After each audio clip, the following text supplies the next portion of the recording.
घरेलू कामदारों का welfare board बनेगा जो उनको 10 लाख का जीवन बीमा और 5 लाख का दुर्घटना बीमा देगा, और माताओं को 6 महीने की पेड मैटरनिटी लीव लेने का काम करेंगे, और पीएम स्वनिधि को हम दोगुना कर रेहड़ी पटरी वालों को आर्थिक मदद करेंगे।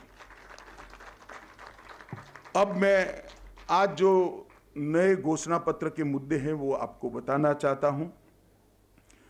मोदी जी ने 1700 से अधिक अनधिकृत कॉलोनी को मालिकाना हक देने की घोषणा की है।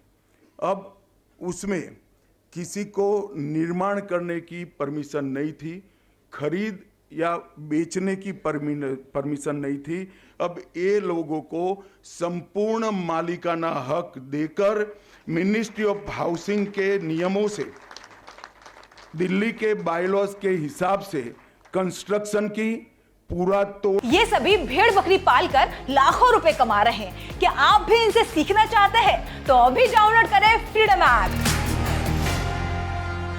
तोड़कर नया बनाने की और बेचने की सभी का अधिकार हम उनको दे देंगे। मिनिस्ट्री ऑफ हाउसिंग एंड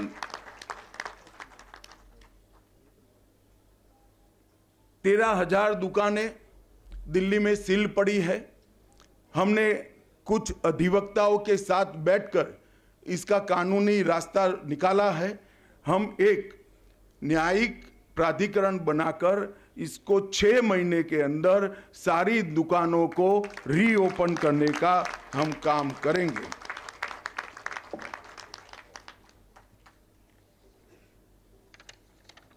एक 1947 से विभाजन के समय से बसाई गई शरणार्थी कॉलोनियां जैसे राजेंद्र नगर, लाजपत नगर, किंग्सवे कैंप आदि में उनकी लीज बढ़ाई जाती है। लीज बढ़ाने के कारण ना वो बेटे को दे सकते हैं, ना बेटी को दे सकते हैं, ना उसको बेच सकते हैं, ना नया कंस्ट्रक्शन कर सकते। जर्जरित हालत में वो लोग जीव।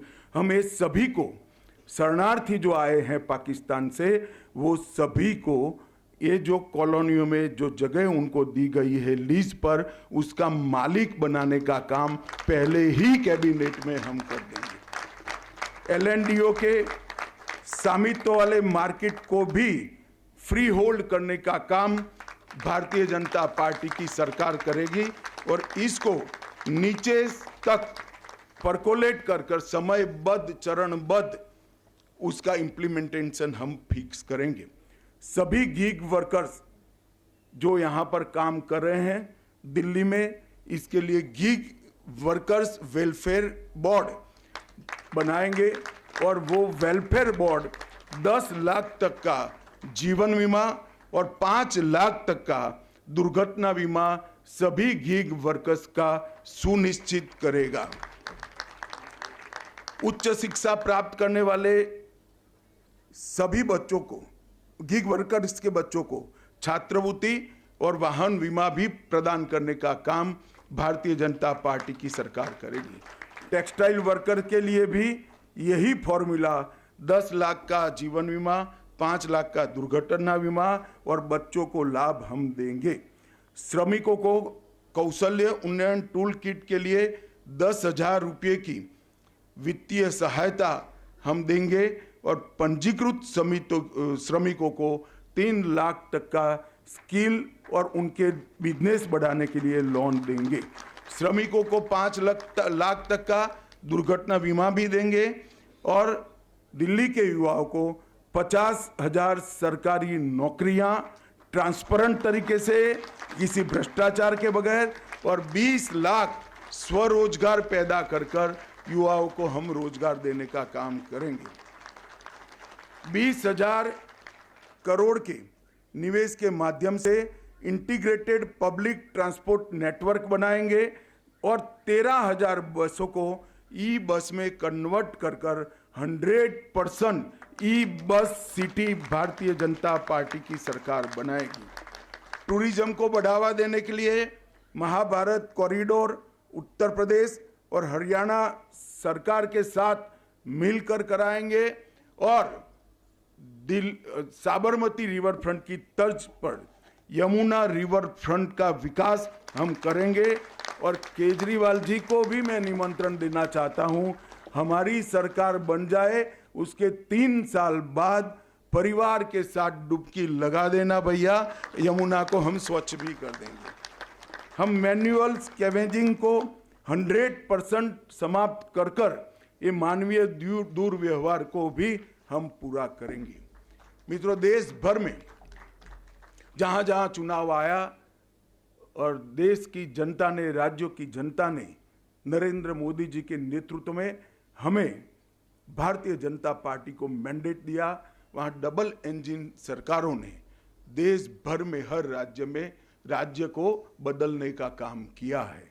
नरेंद्र मोदी जी ने आज पूरे देश भर में एक विश्वास पैदा किया है कि लोकतांत्रिक व्यवस्था को बरकरार रखते हुए भी देश में सर्वसमावेशी, सर्वस्पर्शीय विकास संभव है। और जातिवाद, परिवारवाद और भ्रष्टाचार से मोदी जी ने राजनीति को मुक्त किया है। मोदी जी ने इस देश में शासन का एक नया कल्चर खड़ा किया है, एक संस्कृति खड़ी की है। मैं दिल्ली वासियों को करबद्ध विनंती करने आया हूं कि मोदी जी के नेतृत्व में एक मौका भारतीय जनता पार्टी को देकर देखिए। दिल्ली की सारी समस्याओं के अंत का शुरुआत वहीं से होगा और 5 साल में हम दिल्ली की समस्याओं को अंत की दिशा में भी ले जाएंगे। आने वाले दिनों में दिल्ली की जनता को मैं फिर से अपील करने आया हूं, कुछ झूठ, फरेब और धोखे की राजनीति को कठोरता से दंड दीजिए और भारतीय जनता पार्टी के पॉलिटिक्स ऑफ परफॉर्मेंस को आप काम करने का मौका दीजिए। आप सभी का धन्यवाद। नमस्कार।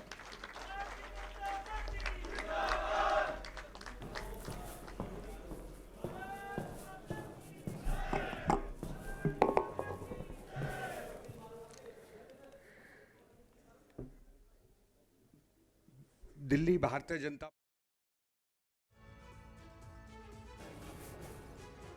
तो बीजेपी ने अपना संकल्प पत्र जारी किया है। गृह मंत्री अमित शाह ने संकल्प पत्र का तीसरा हिस्सा जारी किया और तीखे हमले बोले आम आदमी पार्टी पर, अरविंद केजरीवाल पर।